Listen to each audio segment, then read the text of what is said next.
So this is ordinance 22-3. This is an ordinance to amend the Monroe County zoning ordinance, chapter 802, which is zones and permitted uses. So I had brought this to a work session about 2 weeks ago, and it was, we had a good discussion about possibly some amendments made to this ordinance. So I wanted to bring back some of the updates that I had spoken with our Monroe County Legal Department about, as well as Tom McGlasson with the Solid Waste District. So on the agenda here on the screen, I just have a few updates that I want to go through individually from the work session last time. So I'll go ahead and go down to the ordinance. Okay, so the first bit of edits are to the definition itself. And so the first thing that was discussed at the work session was some way of excluding items that may be freon containing. And so we added at the end of the sentence, you'll see that it says, as defined by Indiana Code Regulation Rule, as well as the acceptance of white goods, which is state defined, generally means appliances, that by design incorporate freon containing components. We worked with legal on this because what we don't want is for people to take out the freon somewhere else and then bring the item to the scrap metal recycling. So if it's designed to have freon, even if it doesn't have freon on the time that it's accepted, it would be excluded. And then also there was a comment about processing on site, some concern for processing. So we added the word off-site remelting purposes only. So that would exclude remelting on the site.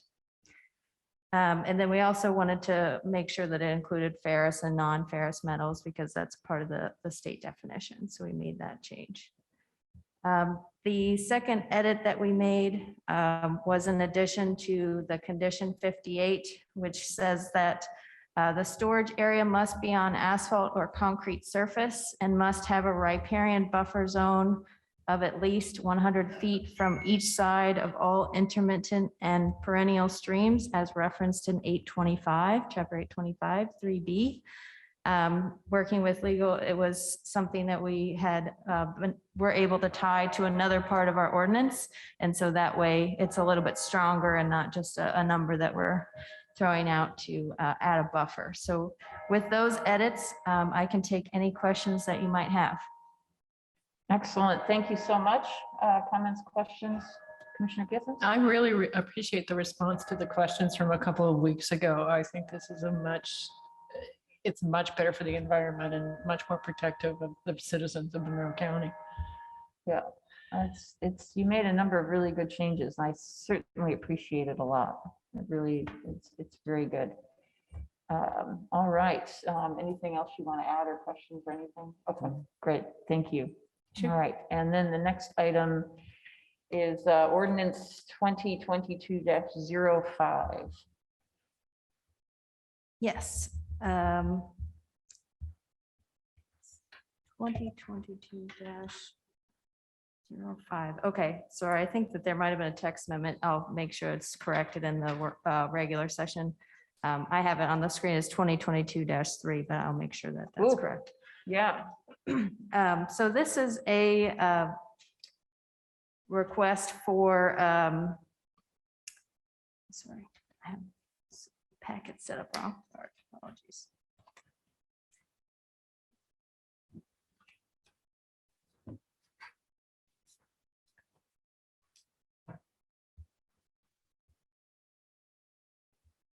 Okay, so this is the Bedford Recycling Rezone.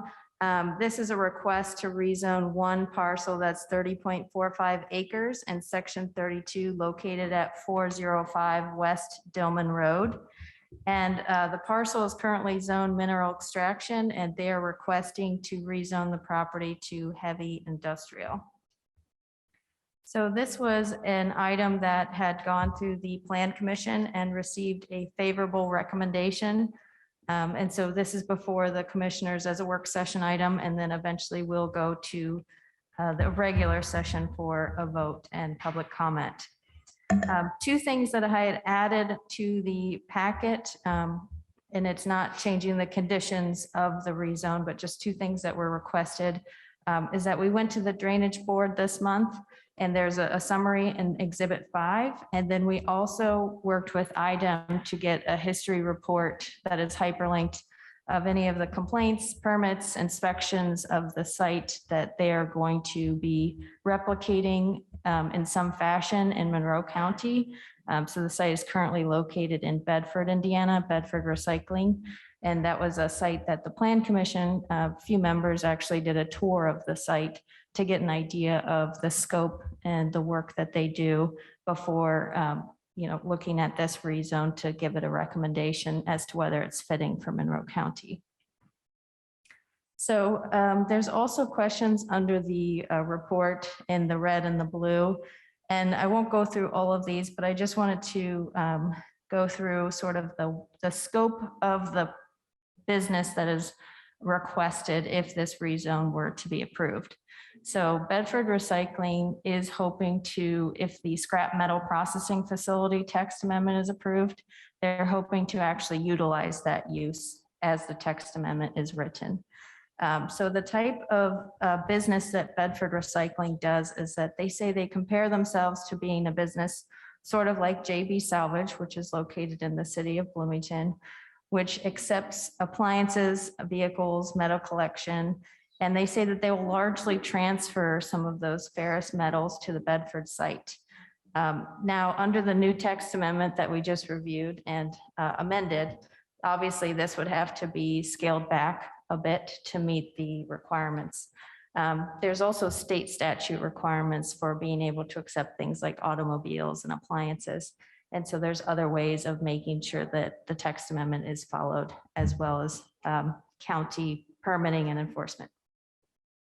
So the site itself, it is 30.45 acres located in Perry Township. The zoning here, as I mentioned, is mineral extraction. There is some floodplain on the site. And also it's surrounded by heavy industrial and institutional. So the treatment plant is there. There is Republic Services, which is a waste transfer station. And then there's mineral extraction surrounding the site as well. And here is a site conditions map where you can see the floodplain is on the northwest side of the site. And then you also have some buildable area constraints. That is largely picking up some of the storage of limestone blocks that were on the site. As I understand it from the petitioners and the owner of the site, is that this site was not actively quarried. It was just used as a storage location for quarry blocks. And here's a pictometry view of the site.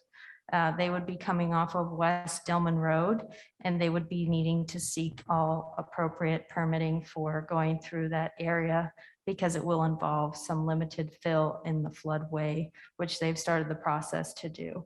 So just an idea of what is surrounding the area. And then I also did a site visit to the site as well. And as you know, the Limestone Greenway is not too far away from this area as well. So I'll go ahead and go down to the summary from the Drainage Board meeting, since that was something that was requested. We had a very good discussion at the Drainage Board, and I think that in the future, we talked about just in general properties that are going to be rezoned to industrial, how to involve the Drainage Board earlier in the process. So I think it was a helpful meeting, not only for this petition, but future petitions. So this property is not located in the critical drainage area, but there was some concern about the detention being close to the floodplain and offering some design changes if and when they get to the site plan stage, which is the next step after the rezone, to redesign that and relocate that in a different location. And then additional comments about water quality treatments on the site, and then buffering requirements. The new construction stormwater general permit requires a 50-foot buffer. In the text amendment, we have it listed as 100 feet already in the ordinance. And then there was some question about impervious cover.